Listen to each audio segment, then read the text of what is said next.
রাউজান উত্তর সরদার সমিতি রাউস চট্টগ্রামের পক্ষ থেকে সমিতির জাকাত ফান্ড হতে হলদিয়া ইউনিয়নের বিভিন্ন শিক্ষা প্রতিষ্ঠানের গরিব মেধাবী শিক্ষার্থীদের মাঝে শিক্ষাবৃত্তির টাকা ও উত্তর সরদা এলাকার গরিব অসহায় মানুষের মাঝে নগদ অর্থ প্রদান করা হয়েছে।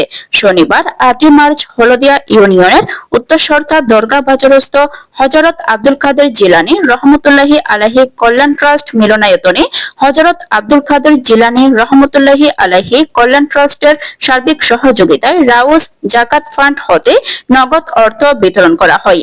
এই উপলক্ষে আয়োজিত অনুষ্ঠানে প্রধান অতিথি ছিলেন রাউসের সাধারণ সম্পাদক মোহাম্মদ মোজাফফর আলী চৌধুরী।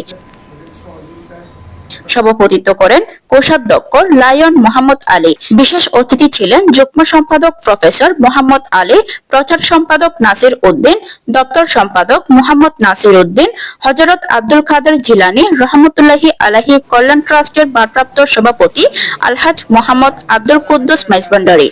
এ সময় বিভিন্ন শিক্ষা প্রতিষ্ঠানের পরিচালক ও শিক্ষকেরা উপস্থিত ছিলেন। তালিকা প্রণয়ন করে হলদিয়া ইউনিয়নের 15টি শিক্ষা প্রতিষ্ঠান এলাকা ভিত্তিক 22টি মহল্লায় গরিব অসহায় মানুষের মাঝে নগদ অর্থ প্রদান করা হয়।